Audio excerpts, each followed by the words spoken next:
Terima kasih. Ini karena temanya tidak melulu soal buruh ya, jadi saya bicara yang agak sedikit luas. Saya ingin menyatakan bahwa Indonesia ini adalah negara yang lahirnya ajaib, tapi salah urus hingga hari ini. Kenapa ajaib? Karena seolah-olah Indonesia ini keluar dari pakem berdirinya bangsa-bangsa. Anda tahu Latin Amerika, sebuah daratan dijajah oleh negara yang sama, Spanyol kecuali sedikit Brasilia ya, dari Portugis. Itu Simon Bolivar itu akhirnya frustrasi karena dia tidak bisa menyatukan negara atau masyarakat daratan itu menjadi sebuah negara. Dia mau menjadi republik dan sekarang menjadi belasan bahkan puluhan negara. Itu di Latin Amerika. Begitu juga di anak benua India, India. Di situ ada Pakistan, ada India, ada Bangladesh, itu semua dijajah oleh bangsa yang sama, tapi merdekanya sendiri-sendiri. Kita melihat ya Inggris, kita melihat juga tetangga kita, ada Malaysia, ada Brunei, ada Singapura. Ya, kemudian mereka merdeka sendiri-sendiri. Indonesia tidak satu daratan, dijajah oleh bangsa yang sama atau negara yang sama, Belanda, tapi pas merdeka semuanya ikut negara proklamasi. Ini ajaib. Mungkin perlu ada studi kenapa ini bisa terjadi, karena kok bisa semua orang, semua kerajaan, negara existing negara tuh pada waktu itu ya, itu existing itu semua negara berbentuk kesultanan atau kerajaan, akhirnya mereka menggabungkan diri dengan negara proklamasi. Nah, sekarang udah mulai ada suara-suara kritis setelah bergabung, kenapa jadi seperti ini? Tadinya bergabung dengan asumsi akan menjadi lebih sejahtera bersama, lebih muncul persaudaraan, tapi yang terjadi sekarang mereka berbeda dengan yang mereka bayangkan. Sekarang sultan-sultan udah banyak yang mulai ngomong lagi, kalau kita akan seperti dulu gitu. Nah ini saya rasa penting di garis bawahi karena memang ini salah urus dan akhirnya Indonesia seperti sekarang. Bahkan tadi Mas Hasto lebih ekstrim lagi soal nepotisme dan sebagainya. Nah, gerakan reformasi yang paling kencang kan dulu KKN ya. Dan sekarang KKN itu berada di depan mata kita, hidung kita. Tapi kemudian seperti tidak terjadi apa-apa. Kemana aktivis, kemana mahasiswa dan sebagainya. Atau senior-seniornya. Saya jadi ingat Rendra, dan itu pengalaman saya juga dan teman-teman barangkali Pak Rocky Gerung. Banyak teman-teman yang masuk penjara, banyak.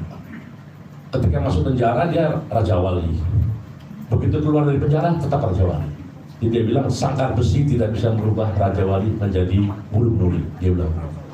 Dan banyak para aktivis teman-teman kita yang hadir di sini dan lain-lain itu lulus pada ujian ini. Tapi banyak yang tidak lulus ketika sedikit kekuasaan, jabatan, komisaris dan lain-lain, ya itu bisa merubah Raja Wali menjadi burung nuri. Nah ini yang bahaya Pak Rocky, ya. Jadi barangkali ini dapat kenikmatan sedikit saja sudah lupa tentang arah bangsa ya, atau arah generasi ke depan itu udah lupa. Yang penting itu lebih gede lagi. Jadi itu mungkin salah satu penyebab kebangkrutan kita. Nanti harus evaluasi, penjelasannya mungkin panjang. Nah, saya rasa tidak perlu kita untuk menjadi Marxis ya, untuk menyatakan bahwa the final analysis untuk bangsa kita ke depan adalah kita bicara soal ekonomi. Tidak perlu, tidak harus. Ya tidak harus. Ya mirip-mirip lah. Tidak harus menjadi Marxis. Tidak harus menjadi Marxis untuk menyatakan bahwa the final analysis bagi bangsa kita ini penting membicarakan masalah ekonomi. Karena itu saya mau bicara tentang tadi harusnya Hasto ada di sini karena saya sudah bicara juga sebelumnya di luar forum ini, di forum yang lain tentang Trisakti Bung Karno. Trisakti Bung Karno itu buat saya penting banget gitu. Dan hampir semua pemimpin nggak ada yang menjalankan itu. Ini saya benci banget gitu. Nah saya berharap, nggak tahu Pak Saganda mungkin nggak Prabowo menjalankan ini gitu. Jadi Mana Pak? Pak Suganda mana Pak? Oh, kantor Pak Hasto. Oh, karena apa? Itu bagus banget. Berdaulat secara politik, berdikari dalam ekonomi, dan berkepribadian dalam kebudayaan. Itu dahsyat. Tapi nggak ada keseriusan untuk menjalankan itu, sama di butir kedua, berdikari dalam bidang ekonomi.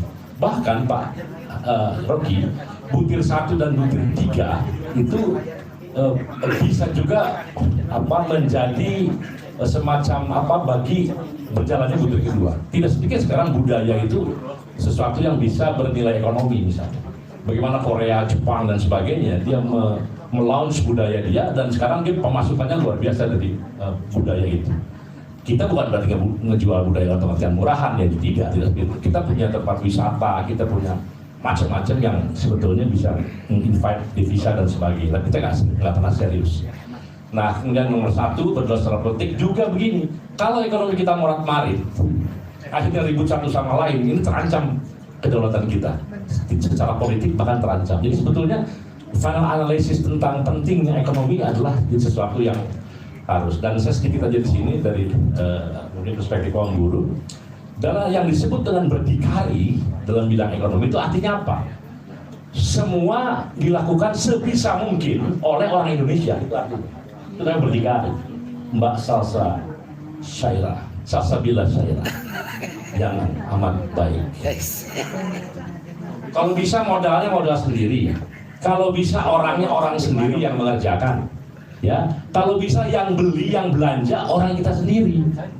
Sekarang itu, mohon maaf, saya dari gerakan buruh banyak yang seperti Bung Karno bilang, akhirnya Indonesia ada menjadi platform untuk meningkatkan nilai tambah, yang nilai tambahnya nggak dirasakan kita tapi dibawa keluar.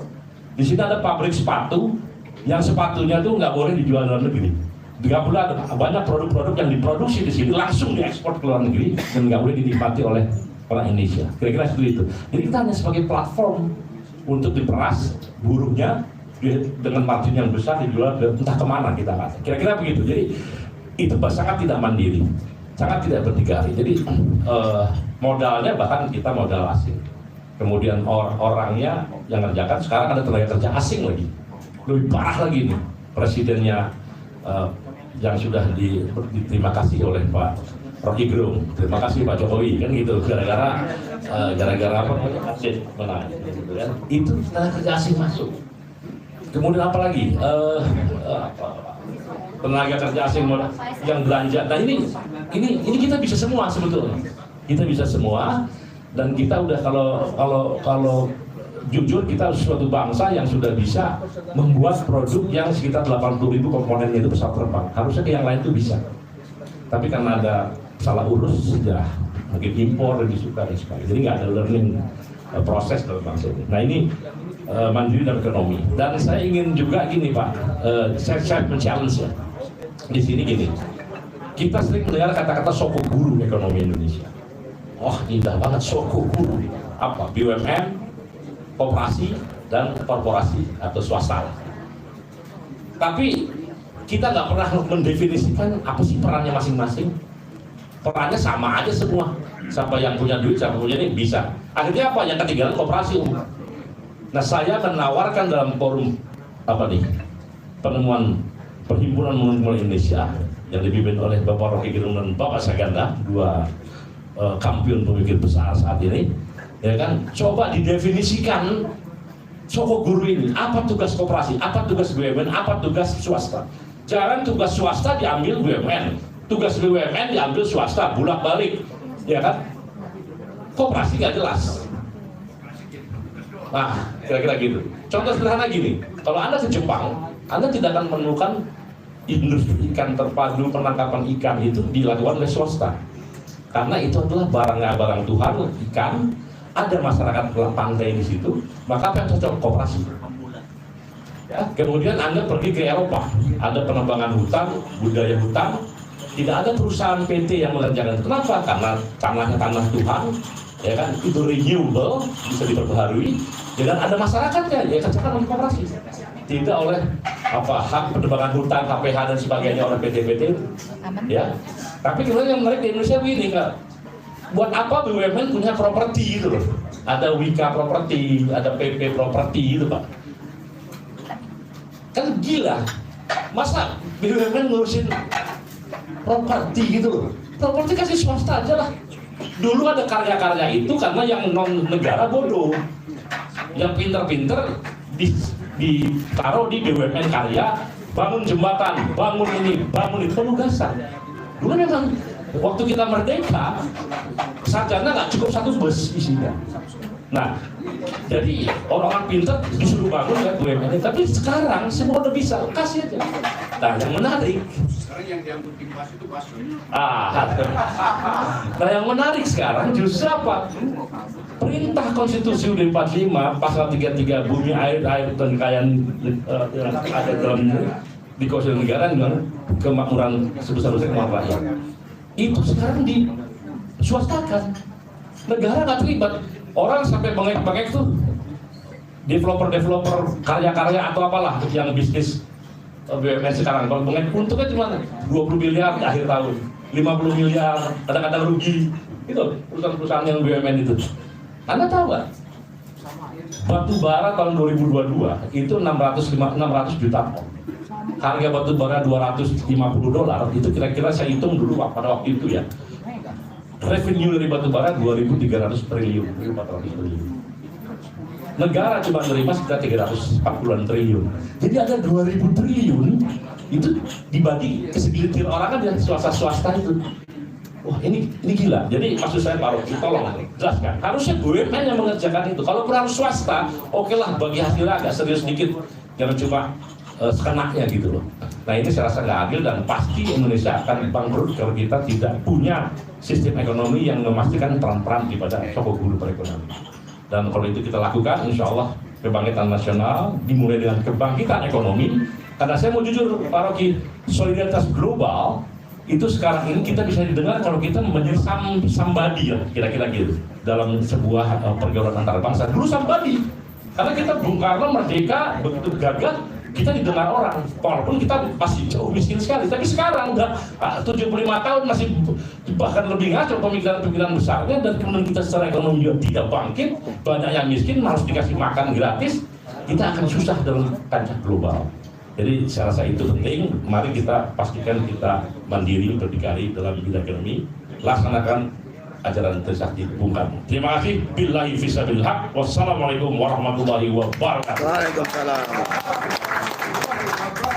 Mungkin di sini kacanya dulu ya Pak Rocky ya. Terakhir ya Pak Rocky selalu jadi penutup di acara manapun. Tadi sedikit review menarik juga tadi. Ini sebetulnya sebuah statement yang kita dengar sehari-hari dalam kehidupan sebagai masyarakat Indonesia, bahwa Indonesia dianugerahkan, ajaib ya, berjemur ya. Ini kalau dalam sudut pandang ketuhanan, Indonesia sudah ditakdirkan untuk punya segalanya, tetapi secara nasib dikacaukan oleh penyelenggara negaranya.